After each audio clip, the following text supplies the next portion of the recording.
Viral ಆಗಿರುವ ಕುಂಭಮೇಳ ಹುಡುಗಿ Mona Lisa Bhosle ಅವರನ್ನು ಸಿನಿಮಾವೊಂದರಲ್ಲಿ ಪರಿಚಯಿಸೋಕೆ ರೆಡಿಯಾಗಿದ್ದ ಚಲನಚಿತ್ರ ನಿರ್ದೇಶಕ ಸನೋಜ್ ಮಿಶ್ರಾ ಕೊಚ್ಚಿಯಲ್ಲಿ ಪತ್ರಿಕಾಗೋಷ್ಠಿಯಲ್ಲಿ ತಮ್ಮ ವಿರುದ್ಧ ಹೊರಿಸಲಾದ ಆರೋಪಗಳ ಬಗ್ಗೆ ಪ್ರತಿಕ್ರಿಯಿಸಿದ್ದಾರೆ. ಅವರು ವಿಡಿಯೋದಲ್ಲಿ ಜನರನ್ನು ಉದ್ದೇಶಿಸಿ ಮಾತನಾಡಿ ಆ ಆರೋಪಗಳು ಆಧಾರರಹಿತವಾಗಿವೆ ಎಂದು ಕರೆದರು.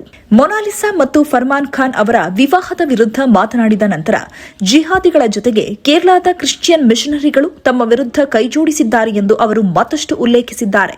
ಹೆಚ್ಚುತ್ತಿರುವ ವಿರೋಧದ ನಡುವೆ ಇದು ಅವರ ಕೊನೆಯ ವಿಡಿಯೋ ಆಗಿರಬಹುದು ಎಂದು ಸನೋಜ್ ಹೇಳಿದ್ದು ವೈರಲ್ ಆಗಿದೆ. ಕುಂಭಮೇಳ ಹುಡುಗಿ ಮೊನಾಲಿಸಾ ಬಗ್ಗೆ ಸನೋಜ್ ಮಿಶ್ರಾ ಏನ್ ಹೇಳಿದ್ರು? ಸನೋಜ್ ಮಿಶ್ರಾ ಇನ್ಸ್ಟಾಗ್ರಾಂನಲ್ಲಿ ವಿಡಿಯೋವೊಂದರಲ್ಲಿ ಕಾಣಿಸಿಕೊಂಡು ಮೊನಾಲಿಸಾ ಅವರ ದೌರ್ಜನ್ಯದ ಆರೋಪಗಳಿಗೆ ಪ್ರತಿಕ್ರಿಯಿಸಿದ್ರು.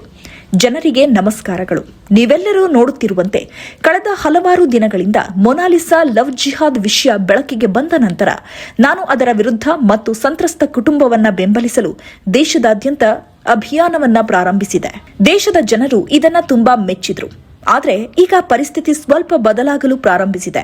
ವಿಷಯವೇನೆಂದರೆ, ಜಿಹಾದಿಗಳ ಜೊತೆಗೆ ಕೇರಳದ ಕ್ರಿಶ್ಚಿಯನ್ ಮಿಷನರಿಗಳು ಸಹ ಒಗ್ಗೂಡಿ ಜಂಟಿ ಕಾರ್ಯಾಚರಣೆಯಲ್ಲಿ ನನ್ನ ವಿರುದ್ಧ ಪಿತೂರಿ ನಡೆಸುತ್ತಿದ್ದಾರೆ. ಇಂದು ಆ ಹುಡುಗಿಯನ್ನ ಸಾಮಾಜಿಕ ಮಾಧ್ಯಮದಲ್ಲಿ ನನ್ನ ವಿರುದ್ಧ ಮಾತನಾಡಲು ಮನವೊಲಿಸಲಾಗುತ್ತಿದೆ. ಅಲ್ಲಿ ಆಧಾರರಹಿತ ಆರೋಪ ಮಾಡಲಾಗುತ್ತಿದೆ ಎಂದಿದ್ದಾರೆ. ಜಿಹಾದಿಗಳು ಯಾರನ್ನಾದರೂ ಬ್ರೈನ್ ವಾಶ್ ಮಾಡಬಹುದು, ಅವರು ಯಾವ ಮಟ್ಟಿಗೆ ಕೂಡ ಕರೆದೊಯ್ಯಬಹುದು ಎಂಬುದಕ್ಕೆ ಉದಾಹರಣೆ ಇದು.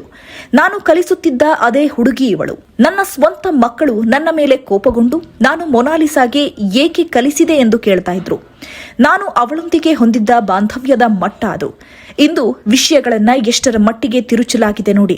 ತಂದೆಯಿಂದ ಅವಳ ಜೀವಕ್ಕೆ ಅಪಾಯವಿದೆ ಎಂದು ಭಾವಿಸುವ ಮಗಳು ಮೊನಾಲಿಸಾ ಹೇಳಿದ ಮಾತು, ಆ ತಂದೆಯ ನೋವನ್ನ ಈಗ ನಾನು ಅನುಭವಿಸಬಲ್ಲೆ ಎಂದಿದ್ದಾರೆ. ನಾನು ಯಾವಾಗಲೂ ಯಾವುದೇ ಪರಿಸ್ಥಿತಿಯನ್ನು ನಿಭಾಯಿಸಲು ಸಮರ್ಥನಾಗಿದ್ದೇನೆ. ಜಿಹಾದಿಗಳು ಅಥವಾ ದೇಶದ್ರೋಹಿಗಳ ಮುಂದೆ ನಾನು ಎಂದಿಗೂ ತಲೆಬಾಗುವುದಿಲ್ಲ ಎಂದಿದ್ದಾರೆ. ಇಂದು ಈ ಜನರು ಪತ್ರಿಕಾಗೋಷ್ಠಿಯ ಮೂಲಕ ನನ್ನ ವಿರುದ್ಧ ಪಿತೂರಿ ನಡೆಸಿ ವಿಷಯಗಳನ್ನು ಹರಟಿದ ರೀತಿಯನ್ನ ಇಡೀ ದೇಶ ನೋಡುತ್ತಿದೆ. ದೊಡ್ಡ ಮಂತ್ರಿಗಳು ಅಂತಹ ವಿವಾಹಗಳನ್ನ ಬಹಿರಂಗವಾಗಿ ಪ್ರಚಾರ ಮಾಡುತ್ತಿರುವುದು ಮತ್ತು ದಿ ರಿಯಲ್ ಕೇರಳ ಸ್ಟೋರಿನಂತಹ ಪೋಸ್ಟರ್ಗಳನ್ನು ಬಿಡುಗಡೆ ಮಾಡುತ್ತಿರುವ ಕೇರಳದಲ್ಲಿ ಸನಾತನ ಧರ್ಮಕ್ಕೆ ಕಳಂಕ ತರಲು ಇದೆಲ್ಲವನ್ನ ಮಾಡಲಾಗ್ತಿದೆ. ಜೈ ಹಿಂದೂ ರಾಷ್ಟ್ರ ಎಂದು ಅವರು ಹೇಳಿದ್ರು. ತನಗೆ ಮತ್ತು ತನ್ನ ಕುಟುಂಬಕ್ಕೆ ಬೆದರಿಕೆ ಬಂದ ನಂತರ ಅಧಿಕಾರಿಗಳು ಇದನ್ನ ಗಮನದಲ್ಲಿ ಇಟ್ಕೊಳ್ಬೇಕೆಂದು ಒತ್ತಾಯಿಸಿದ್ರು. ಇದು ನನ್ನ ಕೊನೆಯ ವಿಡಿಯೋ ಆಗಿರಬಹುದು ಎಂದು ಅವರು ಕ್ಯಾಪ್ಷನ್ ನಲ್ಲಿ ಬರೆದಿದ್ದಾರೆ. ಸನೋಜ್ ಮಿಶ್ರಾ ವಿರುದ್ಧ ಮೊನಾಲಿಸಾ ಅವರ ಆರೋಪಗಳೇನು? ಅನೇಕ ಆರೋಪಗಳಲ್ಲಿ ಮೊನಾಲಿಸಾ ಸನೋಜ್ ಮಿಶ್ರಾ ಅವರ ನಡವಳಿಕೆಯನ್ನ ಎತ್ತಿ ತೋರಿಸಿದ್ರು. ಸನೋಜ್ ಮಿಶ್ರಾ ತುಂಬಾ ಕೊಳಕು ವ್ಯಕ್ತಿ. ಅವರು ಸಿನಿಮಾಗಳ ಹೆಸರನ್ನ ಬಳಸಿಕೊಂಡು ಯುವತಿಯರೊಂದಿಗೆ ಮಾತನಾಡುತ್ತಾರೆ, ಅವರಿಗೆ ಕಿರುಕುಳ ನೀಡುತ್ತಾರೆ ಎಂದು ಅವರು ಹೇಳಿದರು.